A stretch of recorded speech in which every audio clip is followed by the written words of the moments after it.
You're listening to Booth Talk from the After Movie Diner, and on this excellent episode we have our roving reporter and frequent contributor Aaron Carruthers, who got to interview the director of the latest Bruce Willis film, Survive the Night, Matt Eskandari, and they talked about working with Bruce Willis. This is the second film Matt and him have done. They also talk about sort of the nature of making one of these low-budget action films or drama films. They get into their careers and their hopes and aspirations for the future and so on. This is a fantastic interview. I do hope you take a listen and enjoy it. And don't forget, if you do enjoy the Booth Talk interviews, you can find all of them over at boothtalkpodcast.com or indeed on any podcast platform, Booth Talk from the After Movie Diner station. And if you do want to support us and keep these interviews rolling in, then please do head over to patreon.com. That's patreon.com/After Movie Diner and consider becoming a patron. Thanks so much for listening and enjoy this great interview with Matt Eskandari, director of Survive the Night.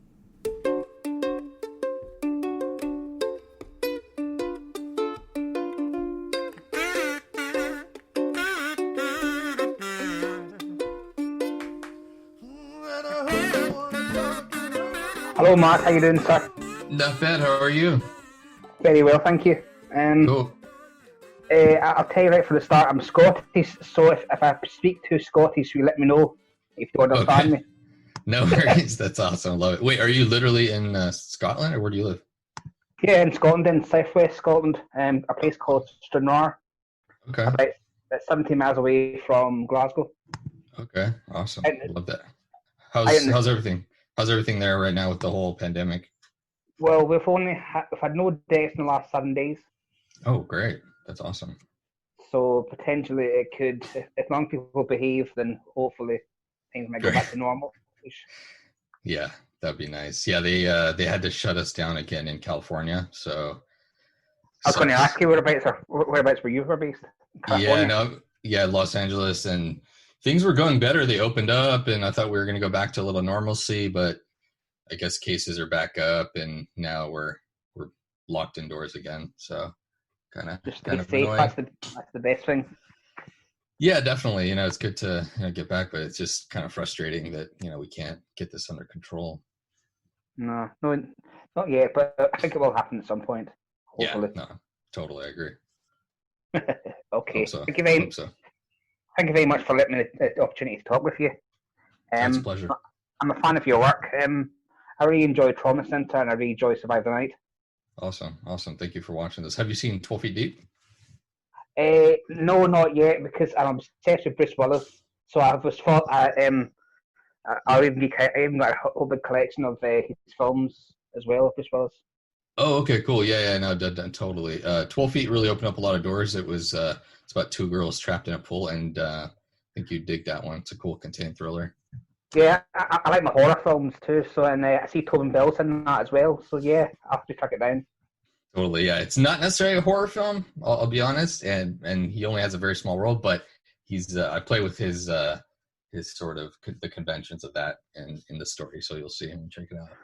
Right, okay, I'll track it down. As soon as I'm finished, I'll go into Amazon and get it. Right. How did the opportunity to direct Survive the Night come about? Yeah, it was a bit of a process. I'd just finished 12 Feet Deep, and shopping around the next script that I wanted to direct, which was it was originally called The Long Night. So we were shopping the script around. Lionsgate really liked it, so they jumped on it, and we started working on the development for the script a little bit. And at that point, I wasn't aware that we were going to be casting Bruce. But I got a call from the same studio, and they said, "Oh, hey, by the way, I know you're shooting, The Long Night, Survive the Night in a couple months or in a few months, but we have this other script that the director fell through on. Would you be willing to read it and give your take on it? And by the way, Bruce Willis is in it." And I was like, "Wait, what?" And they're like, "Yeah, it's called Trauma Center." And I'm like, "Oh, okay, let me read it." I didn't know at the time it was almost like a test. To see, how my relationship with Bruce would be, because they wanted to cast him and Survive. So I read the script, and I thought Trauma was a cool, fun, sort of throwback 80s chase thriller. Very much had like a Die Hard quality to it. Die Hard in a Hospital. I love that it had like a strong female character in the center of it, and I just thought it'd be a fun, tense thriller to make. And so yeah, so then I went in and then pitched my take on it. We ended up going to Puerto Rico. We shot the whole movie in Puerto Rico in 12 days, which was insane.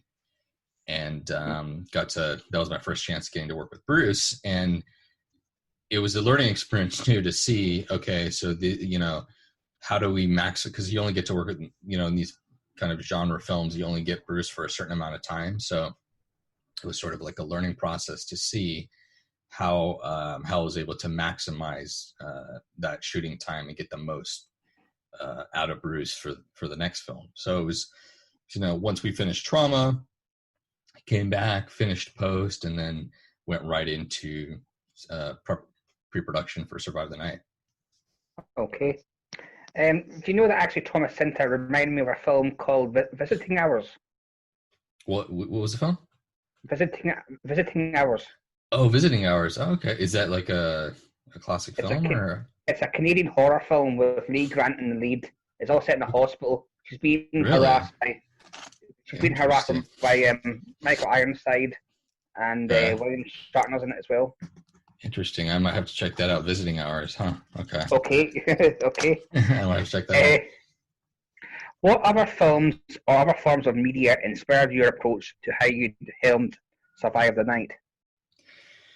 Yeah, I mean, it was a process. I mean, so once I'd finished Trauma, had that experience with working with Bruce, and and knowing the limitations of the production schedule. So on Survive, it was funny. Is we had 12 days on Trauma Center, and then on Survive we had 10 days. So it was like I lost 2 days. So I was like, geez, this is going to be even harder. Thankfully, we were shooting on a farm in Georgia, so it was a limited location. So we found this great, amazing farm, great family that let us shoot there. And really, it was a process of trying to see, how, what parts of the story. I wanted to really kind of challenge the audience a bit with this story. It wasn't just, I didn't want to just do every other random kind of home invasion movie that we've seen where these, masked killers show up at a house and torment the family and then the guys die and that's it. You know what I mean? Because I feel like a lot of home invasion thrillers, they focus just on the family, and the other side of it is they're just faceless evil or something, right? So I was like, all right, what if on this story we see both sides of this sort of like tragic event where, yeah, our guys are they're not good people, right? I mean, Jamie and Matthias aren't good guys. They're very much flawed people that are obviously have led them to this very dark path.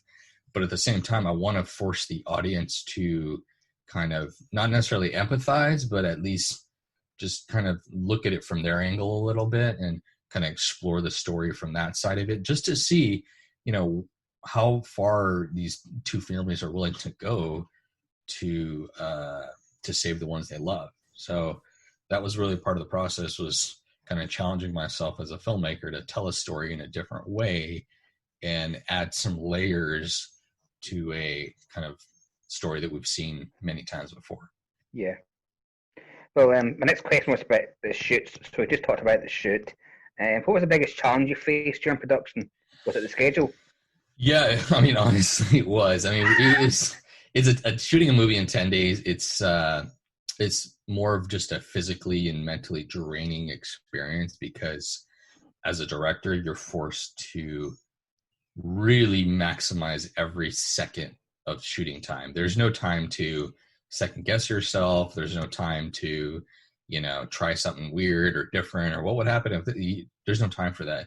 You have to be editing the movie in your head as you're shooting, because every second that you waste is potentially time that you'll never get back. So it was, so we were dealing with the schedule, and then also Georgia is not the most pleasant weather at that time of year. So ironically, it started raining, and it started, we started having lightning storms. which wasn't in the script initially. Funny enough. So as it started raining, I'm like, okay, I guess we're gonna add the fact that there's rain in the movie now. You know what I mean? So I guess that's a part of the story now. So you just have to kind of, there's no other way around it. So as things started kind of coming your way, you have to be able to think on your feet and adjust the story for for the situation that you've been placed in. It's pretty much like Larry Cohen and Roger Corman would do. They would, if a situation arises or a problem, they would include it into the script. So it's a good way of taking it. No, totally. Okay. I mean, I know Roger Corman also, he's known for making these sort of like tight, fast genre movies. And, that was kind of the model back in the day. And I think today a lot of filmmakers could learn lessons from that for sure. Too right. Yeah. Okay. This is the second time you've worked with Bruce Willis. Can you talk about how you direct him and the other actors? Yeah, definitely. I mean, for working with Bruce the second time, one thing I learned was the first time I worked with him, obviously I saw that, he likes doing action. I mean, it's Bruce, of course. But I also was kind of surprised. I didn't know this. I know he'd done like one of Bruce's film that not a lot of people know that Bruce did was this film called In Country. And I don't know if a lot of people have seen that. It's an amazing little small dramatic film. And not a lot of people know this, but Bruce really likes doing intimate character, emotional driven kind of stuff. And I didn't know that either. But, once I did Trauma Center, I noticed that he really gets involved in those kind of scenes in trauma. Like when he was doing those scenes with Nikki Whalen in Trauma Center, he really turns it on, right? He's just like, he really gets involved. And I was like, oh, wow, Bruce likes doing this kind of just like talking kind of emotional stuff. I was like, we need to do more of this in the next movie. So I went back and rewrote the script for Survive to make sure that there was those elements in the script. There was some real emotional drama. There's some stakes. And I noticed as soon as he showed up on set, I could just sense his excitement, because he'd read the script and he was like, his manager was like, Bruce really likes the script. And I was like, oh, nice. Okay. This is going to be a pleasant experience. So yeah. And then Bruce, he was excited to have fun and play and, just contribute. And he's like any actor, he wants to be kind of guided through a vision for the story and how we're going to kind of all bring it together. And he's when you see him on camera, it's one of those things where a lot of times you think that you understand what makes an actor a great actor, but until you see him and you see him on screen, and it's just, there's something about him where it's just, I don't know if it's behind the eyes or it's just something there. Your eyes are just drawn to him. There's just, he can talk with his eyes is what it is. And I can't really describe it. Really great actors can do that. They can just tell you a story with their eyes. And Bruce is just one of those people that he doesn't need to say anything. You just look at him and he's telling you a story. So it's beautiful. Definitely. May I recommend? I watched a film with Paul Newman he was in called Nobody's Fool the weekend. Oh, really? Okay. It's fantastic. It's him and Paul Newman in the same film. It's like we're fantastic together. They're kind of antagonistic, kind of. Oh, really? We're about them. I gotta check that out. Yeah, I just came out with this list of like my top favorite Bruce Willis films, but I'd have to check that out. Yeah, that sounds. There's no way I've seen every film he's done. He's been in like 50 movies. Aye. Do you have a favorite sequence that you got to direct in Survive the Night? That's interesting. Obviously, there's a car chase in the film, and that was my first time having a chance to do a car chase. So that was a sort of fun challenge, especially given the incredible, crazy schedule that we had to try to squeeze in a car chase was definitely a challenge. I mean, literally, we were doing. The only way we were able to pull it off was we had the stunt team kind of like prep the entire car chase first, and then I showed up on set, and then I basically we actually shot it all.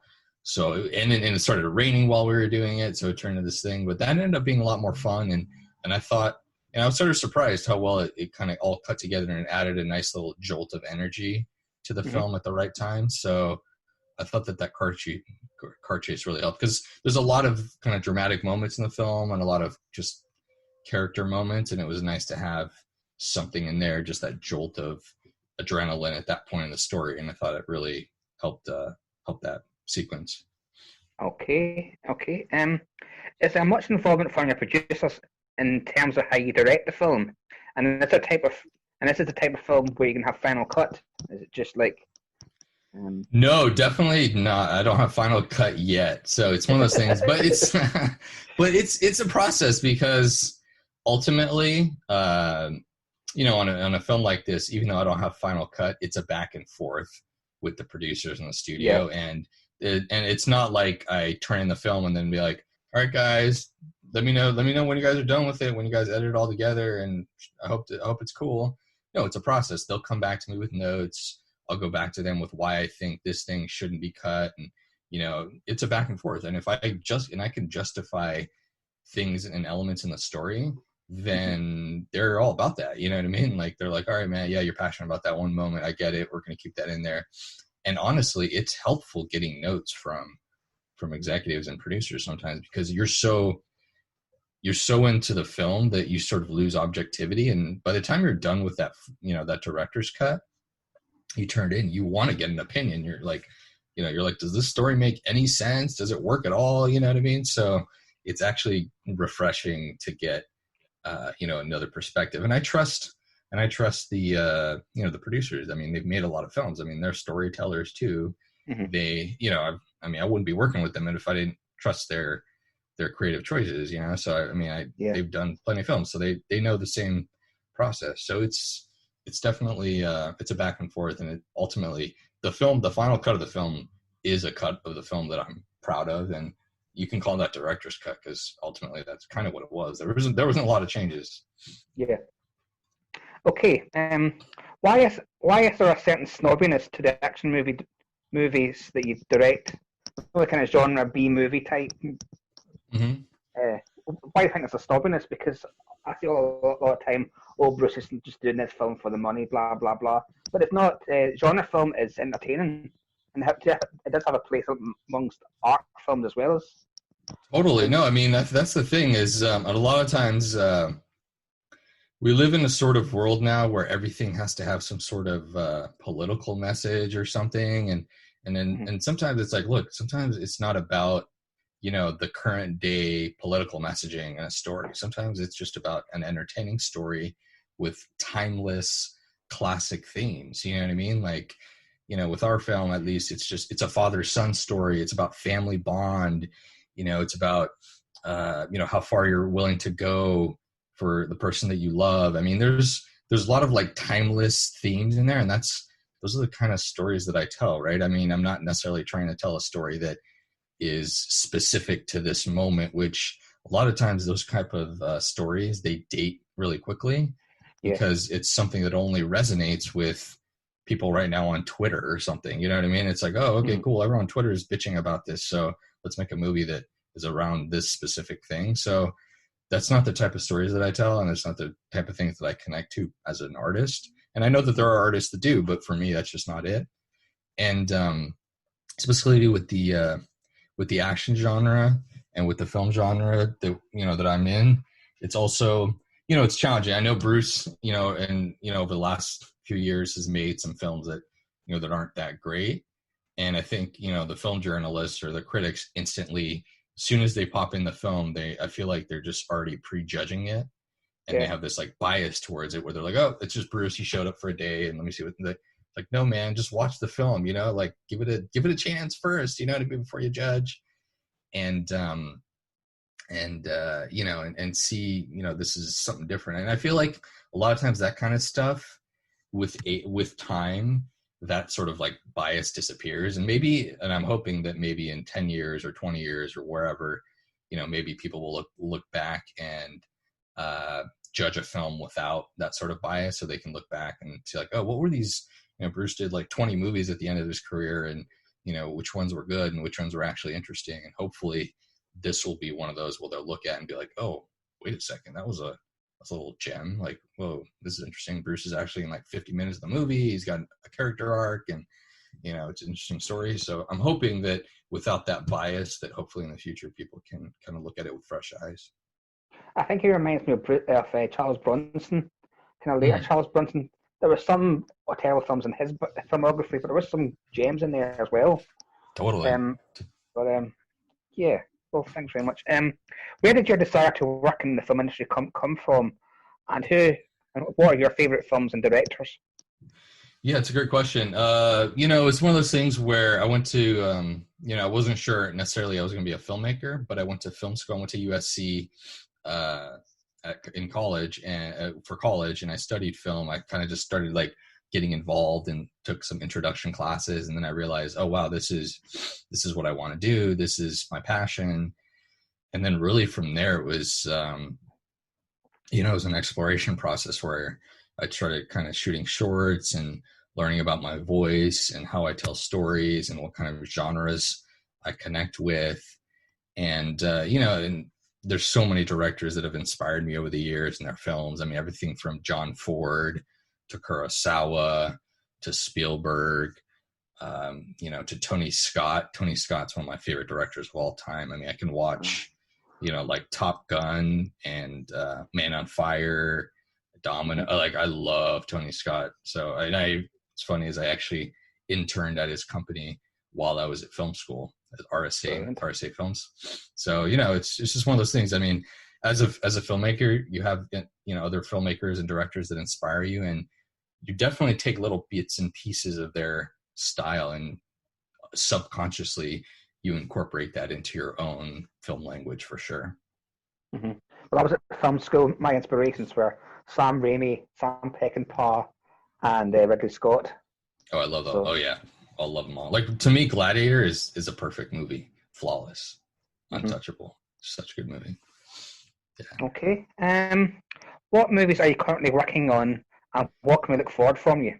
Yeah, definitely. So the last film I just did, it's wrapping out. I like to call it the Eskandari Willis trilogy. So I just wrapped out the last film with Bruce. It's called Hard Kill. It was originally called Open Source, but the distributor changed the title, so it's called Hard Kill. And that one is more of it's a totally different film than Survive. It's more of a heist shootout action thriller. Totally different genre in terms of the tone of the film too. So it was a fun project. It was a lot of fast-paced action, and it was a cool kind of different thing to do right after doing Survive. So we just finished that. They're going to be releasing a trailer very soon. It might actually come out this week. And then after that, really just trying to get out there, trying to get the next projects going. Obviously, this whole pandemic has kind of thrown everybody for a curveball. Yep. So we'll see. See what happens. Okay, two more questions, and then that's me. And I appreciate your time you've given me here with you. Yeah, no, of course. Okay, is there a genre of movie, book, or franchise you'd love to tackle? Ooh, that's a good question. Yeah, I mean, I would ultimately love to do, a franchise. A James Bond movie would be a dream come true to do. Right. Yeah, that would be a dream. But also, if I could choose a genre, probably, what is it? Like a superhero movie, something from Marvel or DC would definitely be a dream come true. I recently interviewed Chris Corpold. He's an effects producer for James Bond, and I was there like a kid. I was such a geek. And I was like, ask him all these questions. It was amazing. That's awesome. Also, okay, and finally, what was it like working with 80s legend Steve Guttenberg on Trauma Center? Oh, Steve Guttenberg, he was incredible, man. I loved him. He was it was one of those things where I wasn't I didn't even know he was casting it was like some casting thing fell through, and we were literally in the process of shooting the film, and on day I think it was like day 3 or 4,